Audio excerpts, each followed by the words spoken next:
Kita bersyukur kepada Tuhan buat kesempatan yang Tuhan berikan kepada kita.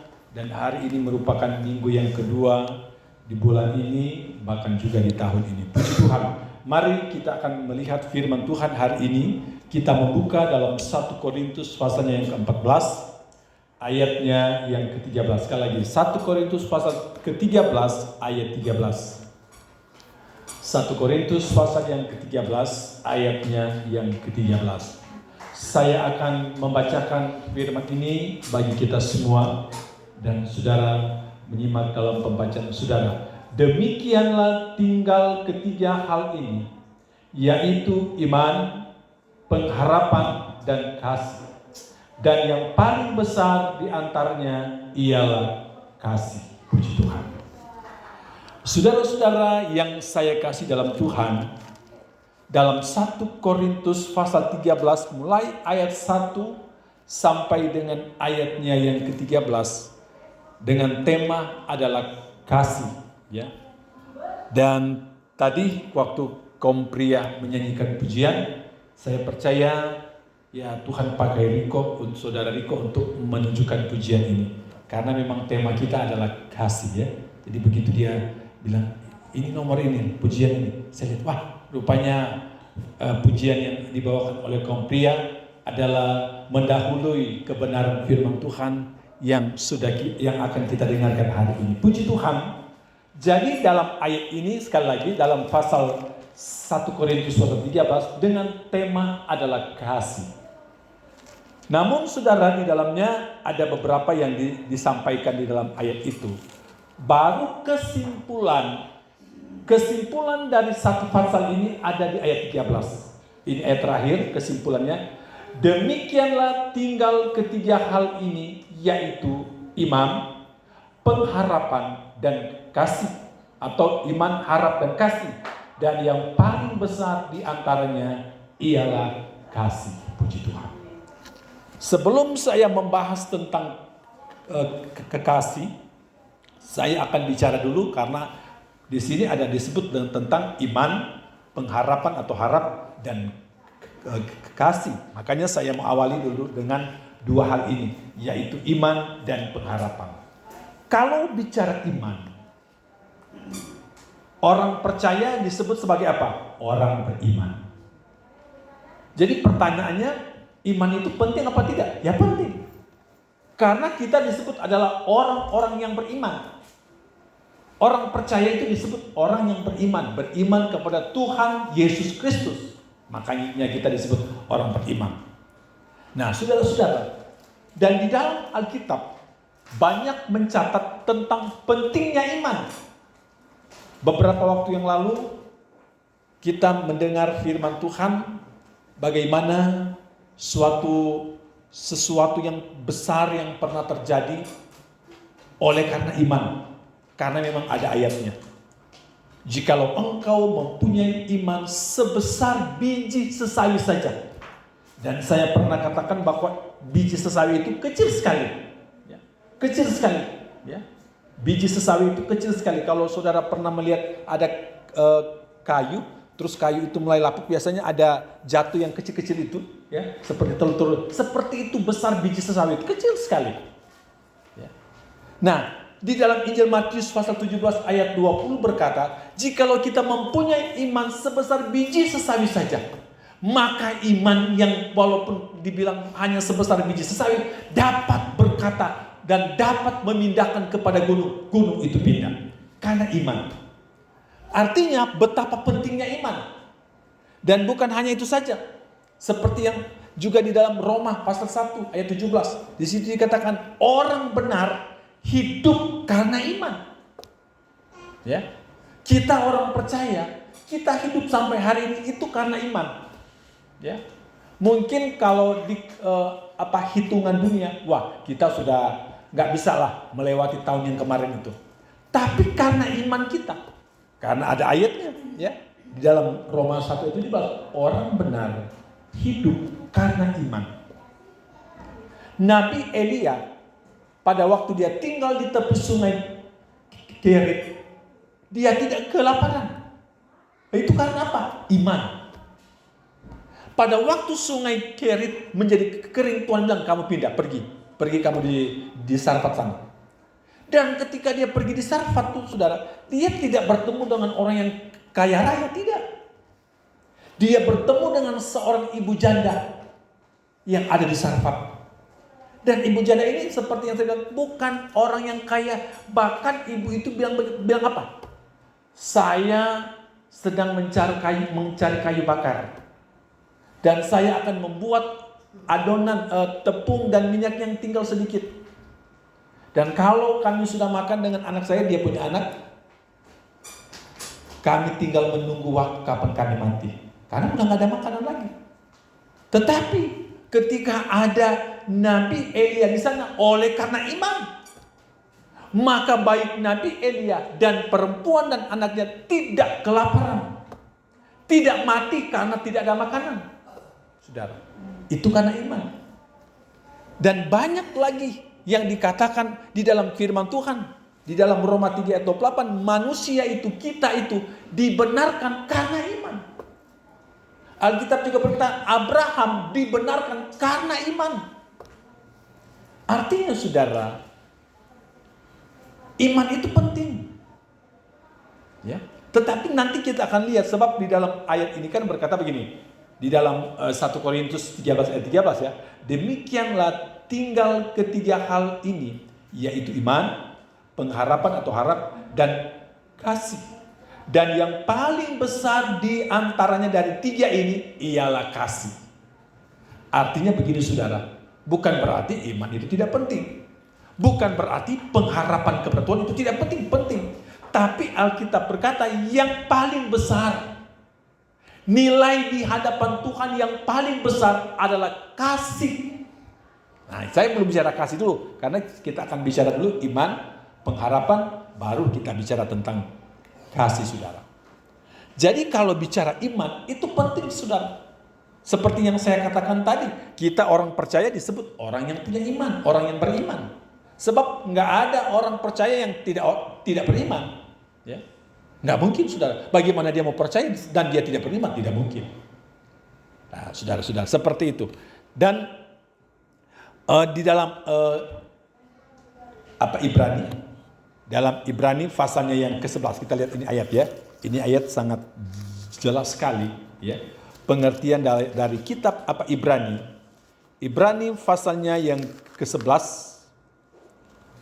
Ibrani 11 ayatnya yang ke-6. Dia berkata begini. Tetapi tanpa iman tidak mungkin orang berkenan kepada Allah. Sebab barang siapa berpaling kepada Allah, ia harus percaya bahwa Allah ada dan bahwa Allah memberi upah kepada orang yang sungguh-sungguh mencari Dia. Jelas dalam ayat ini. Tetapi tanpa iman tidak mungkin orang berkenan kepada Allah. Artinya begini, orang yang tidak memiliki iman kepada Tuhan tidak akan berkenan kepada Tuhan. Iman itu penting saudara. Ya. Nah, saudara-saudara yang saya kasih dalam Tuhan, sebetulnya banyak sekali ayat yang saya harus bacakan kepada kita semua ya. Di dalam Roma lagi dulu. Roma pasalnya yang ke-3 ayat 28 ya. Hal-hal yang saya rasa penting untuk perlu kita ketahui, jadi kita harus lihat ayat ini. Roma 3 ayatnya yang ke-28. Kita akan lihat ayat ini. Roma 3 ayat 28, seperti dibunyi firman Tuhan.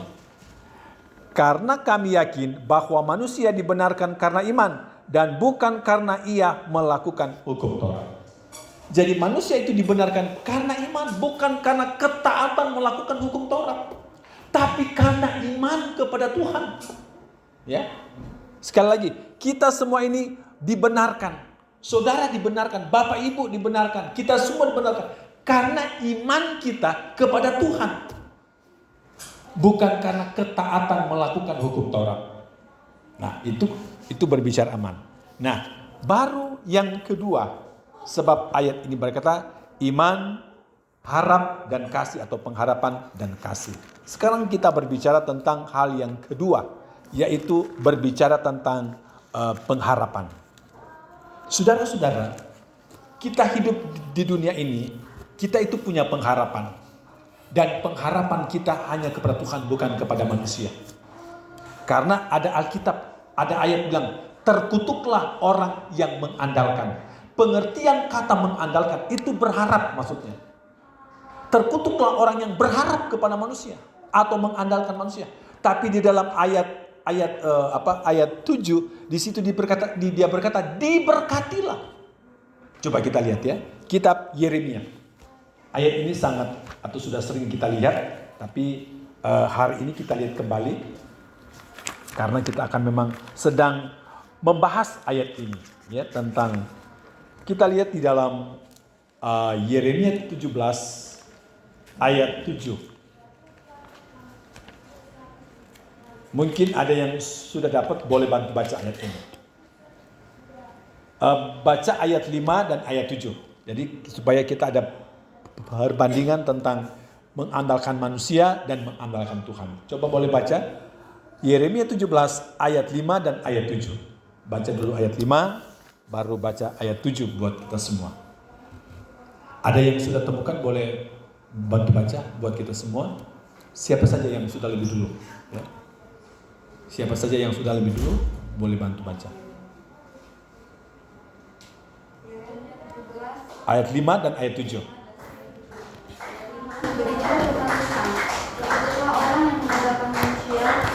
Ya. Ayat 17.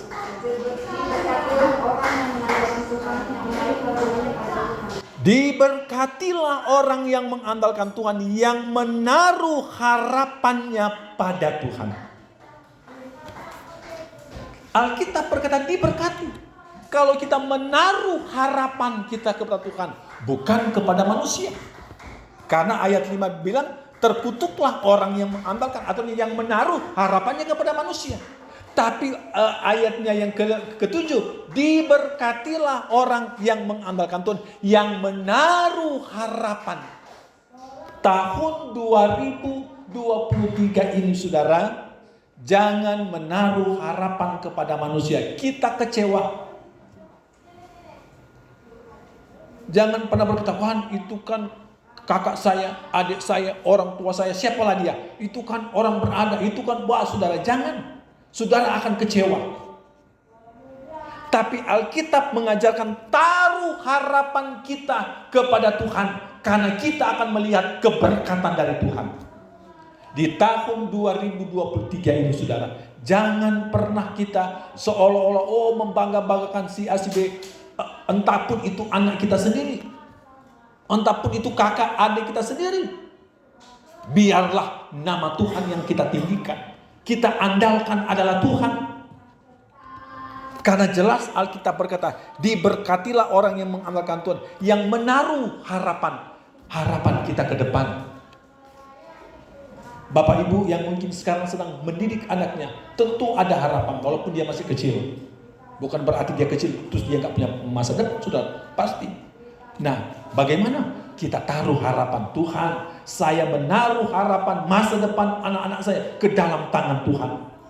Biar Tuhan berkati anak-anak saya supaya ketika kelak mereka menjadi besar dan mereka akan mungkin satu saat akan berumah tangga nanti, biarlah mereka diberkati oleh Tuhan. Dan tentunya kan kalau anak-anak diberkati, orang tua juga ikut menikmati berkat Tuhan. Kan seperti itu. Ya. Sebab itu saudara, biarlah kita taruh harapan kita kepada Tuhan. Ya. Kita taruh harapan kita kepada Tuhan. Nah, saudara-saudara yang saya kasih oleh Tuhan, seperti yang saya katakan, bahwa menaruh harapan kita kepada Tuhan.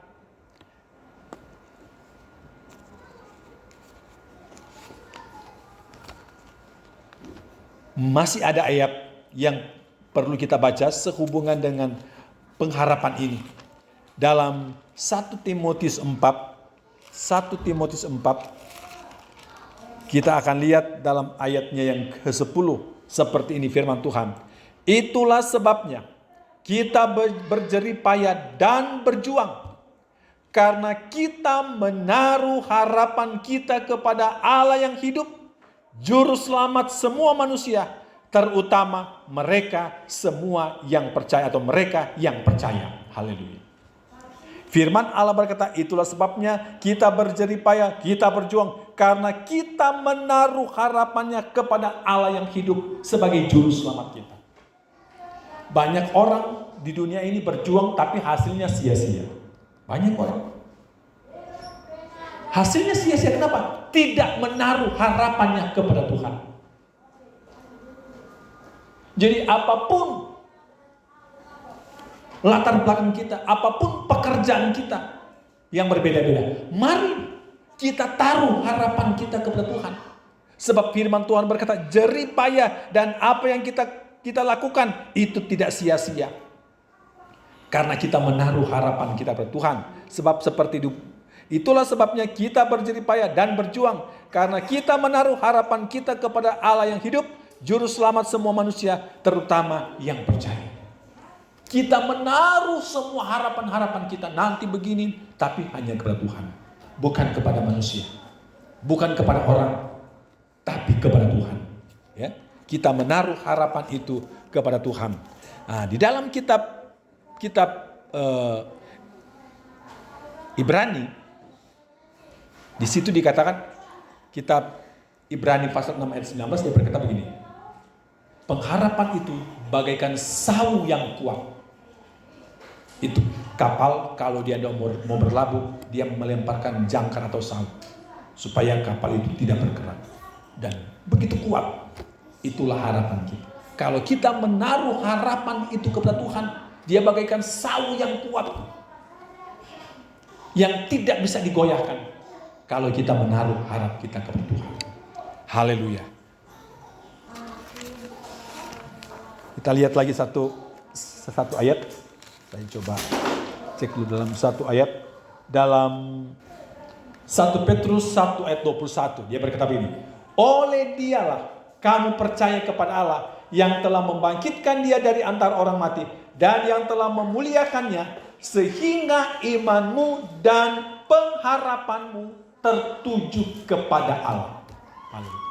Iman dan pengharapan kita tertuju kepada Tuhan. Makanya saya katakan iman, pengharapan itu penting. Cuman di dalam 1 Korintus 13 ayat 13. Iman, pengharapan dan kasih. Alkitab berkata bahwa yang lebih besar adalah kasih. Nah, nanti kita akan masuk di bagian itu, saudara. Kenapa ya, saudara? Kenapa Tuhan katakan bahwa dari 3 hal ini sedangkan iman itu penting?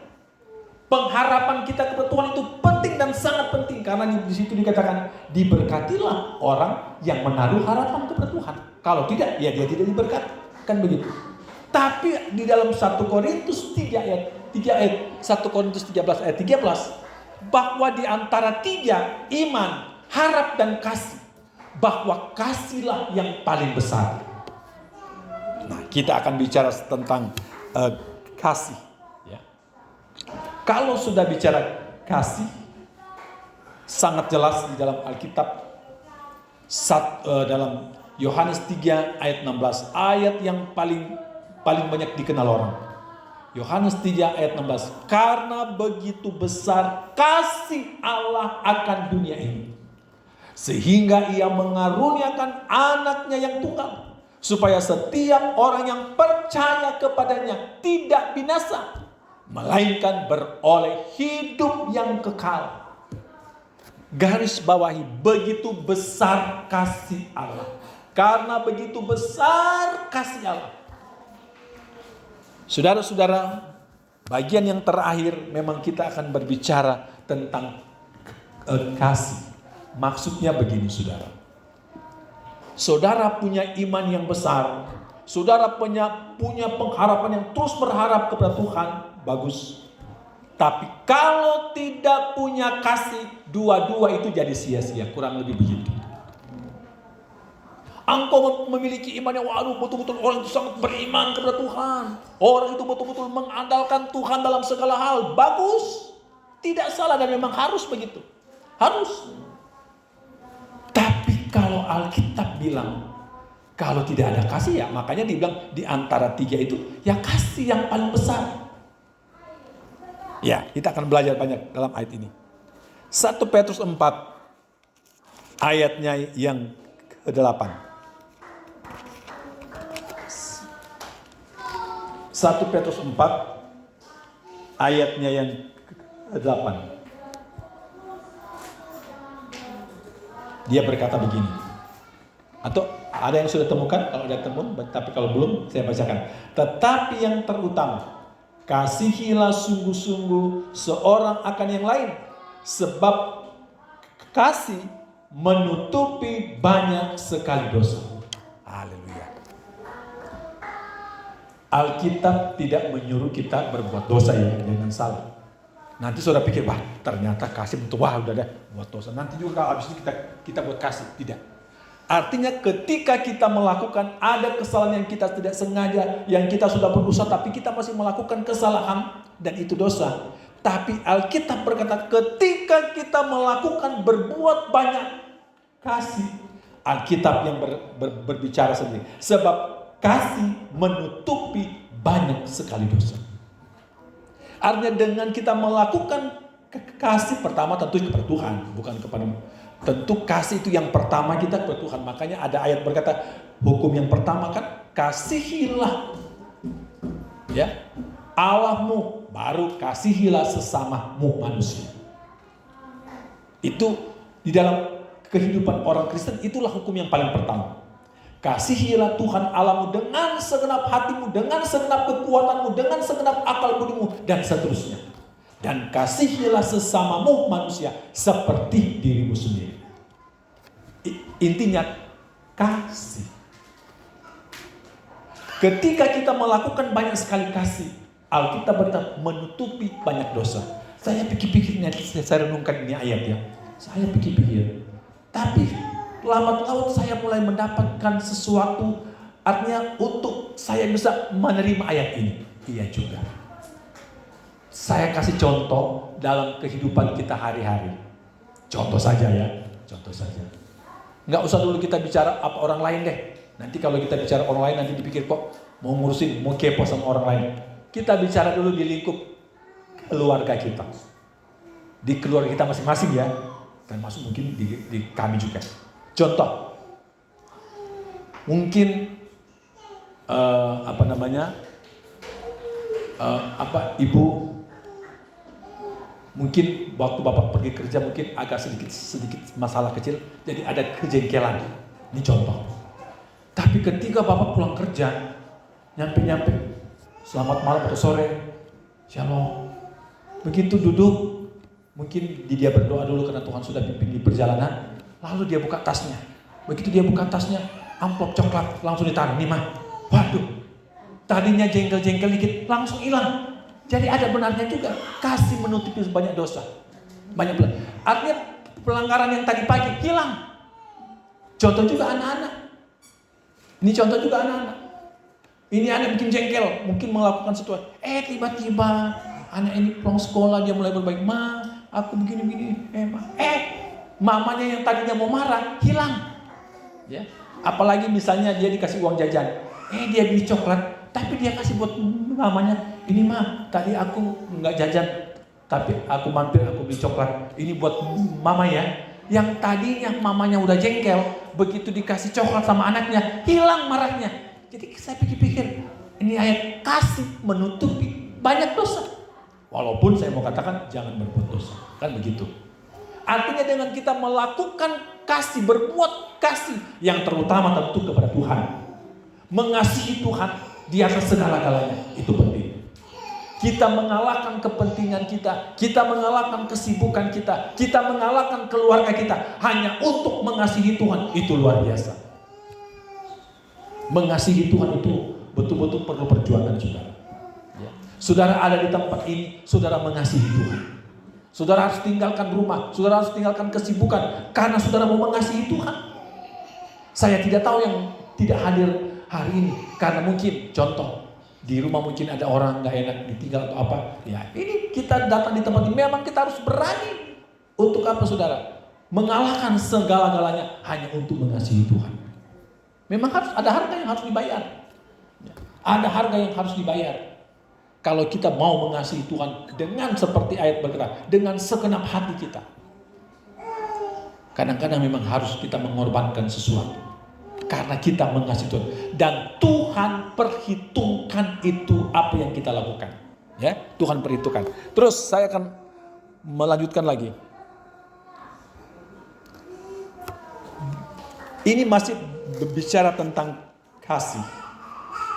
Nah, di sini kita lihat yang saya juga pelajari bahwa kadang-kadang kita sudah melakukan ini, melakukan itu, tapi kalau tidak ada dasar kasih, Alkitab atau Tuhan juga ternyata tidak memberikan penilaian yang baik.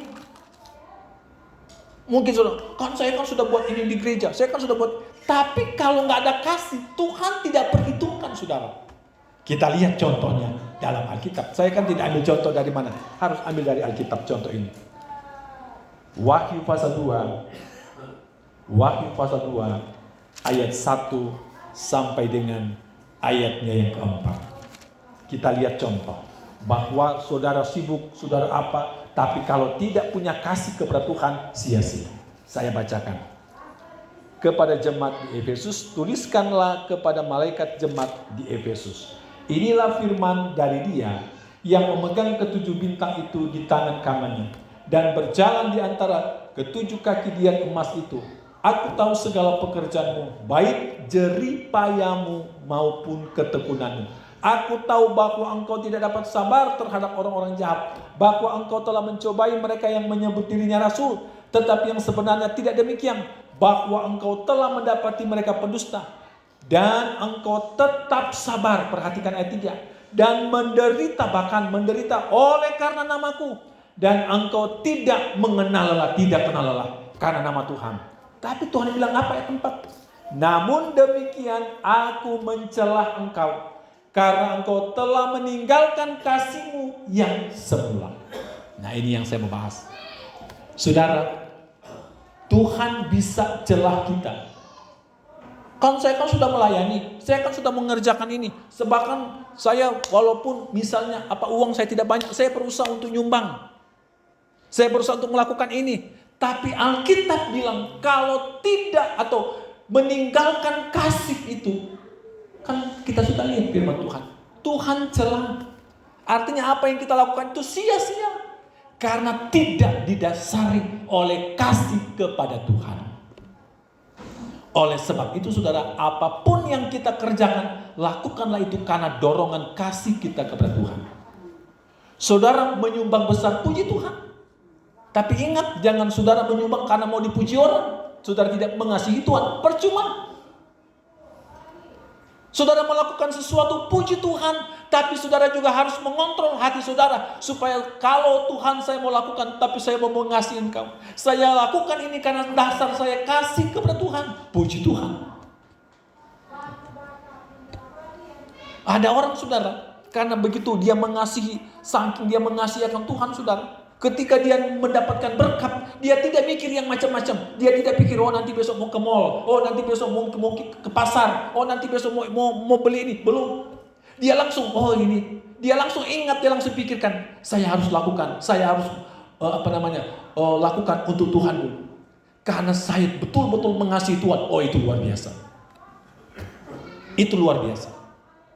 Ketika Tuhan memberikan berkat kepada kita, kita belum memikirkan yang lain-lain. Kita belum memikirkan kepentingan pribadi kita. Tapi kita ingat akan kasih Tuhan. Oh Tuhan, Engkau luar biasa.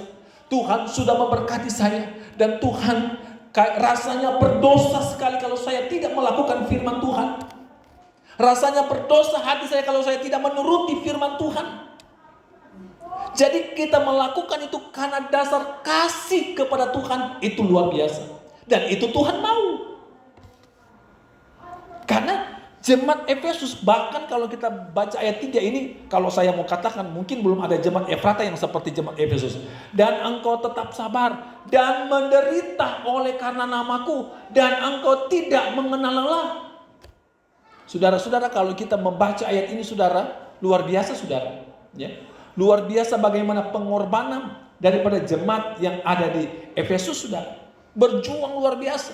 Bahkan istilahnya kalau saya katakan mempertaruhkan hanya untuk nama Tuhan. Tapi kalau tidak ada kasih Tuhan di dalamnya, saudara. Jadi kasih ini penting sekali, saudara. Seperti yang saya katakan tadi. Apapun yang kita lakukan, mari kita lakukan itu dengan kasih kita kepada Tuhan. Saudara mau melayani Tuhan karena saudara mengasihi Tuhan. Saudara datang beribadah karena saudara mengasihi Tuhan. Itu luar biasa, saudara. Itu artinya begini, semua yang kita lakukan, semua itu didasari karena kasih kita kepada Tuhan. Ya. Jangan pernah kita mau lakukan biar dilihat orang, biar saya dipandang di gereja itu. Oh saudara, kalau itu kita lakukan, itu sia-sia. Tapi mari sekecil apapun yang kita buat, bahkan kalau sebesar apapun yang mampu kita buat itu karena kita mengasihi Tuhan. Ya, seperti yang saya katakan tadi, kita mendapat sesuatu langsung, saya mau lakukan itu untuk Tuhan. Karena apa? Itu adalah bentuk kasih kita kepada Tuhan. Ya, kita mengasihi Tuhan. Ya. Kedua anak saya kami ajar, ya.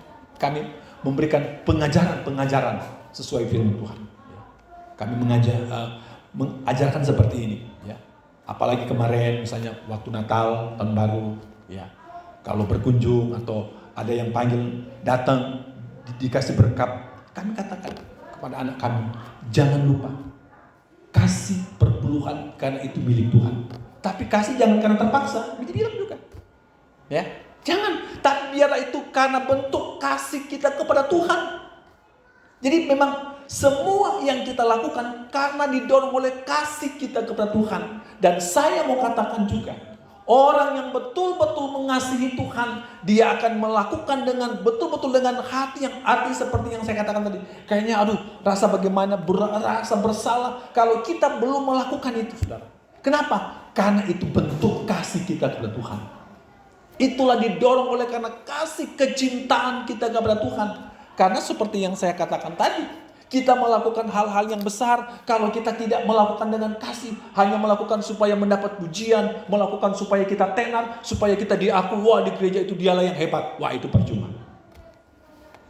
Percuma, saudara. Ya. Karena ini maaf ya, saya dengar di tempat lain. Saya dengar di tempat lain. Ya. Wah supaya dianggap hebat, apalagi mungkin dia datang dengan mobil mewah supaya dia dihargai. Waduh saudara. Jadi dia melakukan itu bukan karena ada kasih yang mendorong dia, saudara. Saya dulu pernah, kebetulan saya waktu pengerja itu di tempat pengembalan orang tua dari saudara Brian yang ada di tengah-tengah kita. Itu di daerah Indramayu. Ada seorang anak Tuhan di sana. Dia, kalau saya boleh bilang waktu itu zaman saya berpraktek, ya mereka yang cukup diberkati Tuhan. Karena banyak usahanya.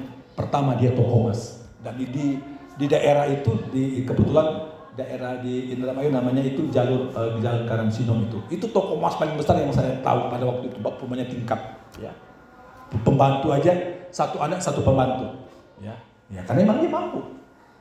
Jadi usahanya toko emas, namanya Bok Liong, toko emas. Terus di belakang ada gedung besar di sana daerah sana terkenal dengan burung walet. Jadi ada sarang walet di belakang dibangun besar-besar. Terus usaha angkutan, di sana bilang helap, punya usaha. Terus punya usaha truk. Jadi kalau ngangkut orang sewa truk. Terus punya usaha percetakan batu bata. Jadi sudah bisa bayangkan usahanya, saudara. Udah toko emas itu yang dia punya usaha utama itu. Setiap kali panen burung walet dulu tuh gede dulu, puluhan juta sekilo, ya. Burung walet, angkutan helm, angkutan truk, percetakan batu bata, ya. Sudah bisa bayangkan 5 ini usaha, 5 pundi-pundi dalam usahanya. Tapi yang saya kagum kepada keluarga ini, istilahnya, kalau melakukan sesuatu untuk di gereja, dia datang udah gak ada orang. Terus dia bilang, ke orang tuanya, jangan. Maksudnya jangan, seolah-olah jangan diingin kalau dia kasih, saudara. Karena memang dia kalau kasih besar, saudara. Itu waktu bangun itu karena dia punya truk, waktu itu butuh pasir butuh truk, dia datang, dikirim. Ya. Om, apa yang kurang? Oh ini, dia kirim. Tapi dia nggak mau supaya apa yang dia lakukan itu sepertinya menjadi inian orang. Udah, seolah-olah biar aja cukup ya, gambala tahu saja. Dan betul sudah mereka diberkati luar biasa sama Tuhan. Ya, itu yang saya nonton. Waktu itu anaknya ada 3. Jadi satu anak satu pembantu. Belum lagi yang sebagai ini ya, saudara.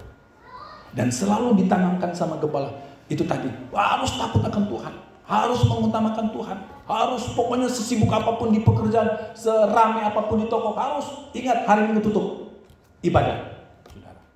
Saudara bisa bayangkan kalau toko emas itu 1 jam aja udah berapa keuntungan kalau itu ditutup, saudara. Tapi hari Minggu tutup karena ibadah. Dan itu betul sudah diberkati luar biasa. Diberkati pada waktu saya di sana itu waktu saya masih ingat. Yang lain juga diberkati, tapi ini yang boleh bilang karena banyak usahanya soalnya. Ya. Yang lain kan cuma toko bangunan, cuma itu saja. Ya. Karena ada beberapa yang punya toko bangunan. Ya. Waktu saya, jadi saya tahu. Tapi kalau ini sudah bisa bayangkan mulai dari toko emas, usaha ini, usaha, waduh, ya saya itu ada 5, ya, 5 pudi-pudinya sudah. Ya.